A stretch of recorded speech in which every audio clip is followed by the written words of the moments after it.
4 growth mindset realities that you need to be aware of.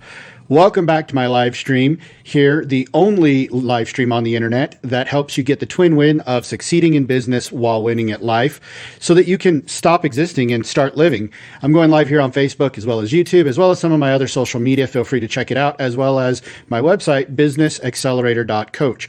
Now, today, I'm going to continue talking about growth mindset. Yesterday, I took the day off because it was Labor Day here in the United States. So I spent the day relaxing and resting. So today, I want to continue talking about the growth mindset that we've been talking about over the past, few days.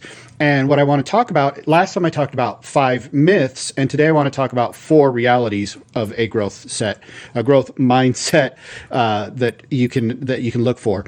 Now, I'm going to start off with something basically kind of tying in with last week, the last time I talked, is that most people are somewhere in between. That is the reality. Most people are somewhere in between.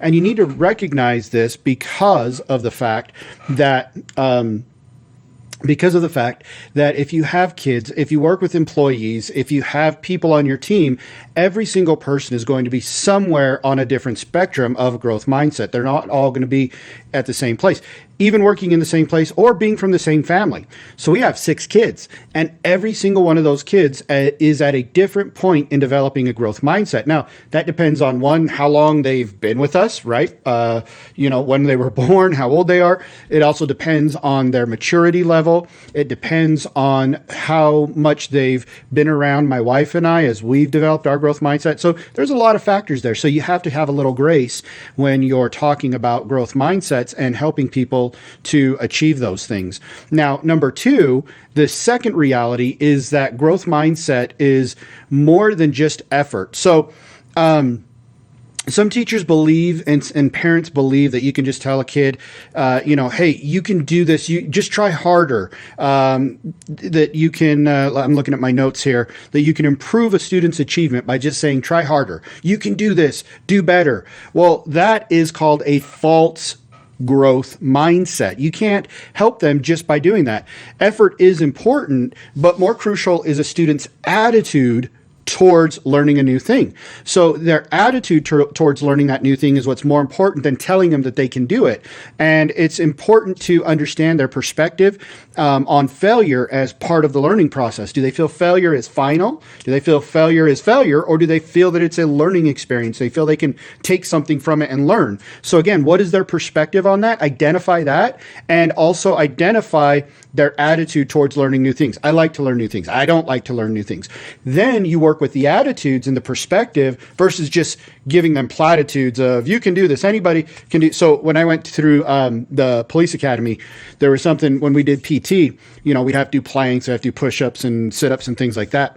And they would say, 30 more seconds. And the instructor, I remember he'd always yell this, anybody can do anything for 30 seconds. And on one hand, that's a good platitude, right? Like to get in your mind, like anybody can do anything for 30 seconds, just 30 more seconds, I can do this. But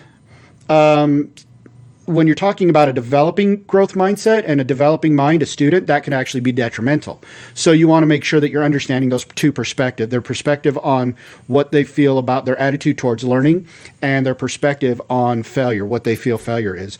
Number 3 is the third reality here is that not everyone can achieve everything. So I have a saying that nobody can do everything, but everyone can do something, right?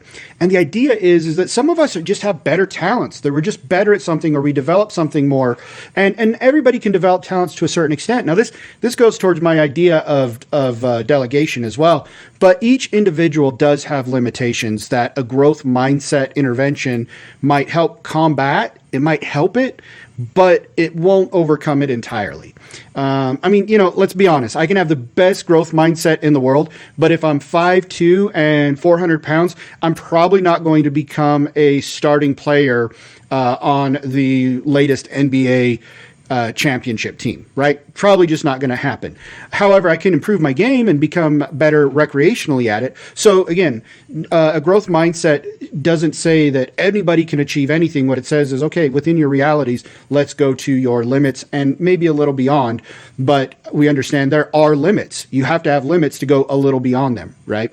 So number 4, growth set reality number 4 is that positive results come from a growth mindset and working toward a goal. So it's not just the positive results don't come just from having a growth mindset. You have to have a goal. You have to have a target to go towards.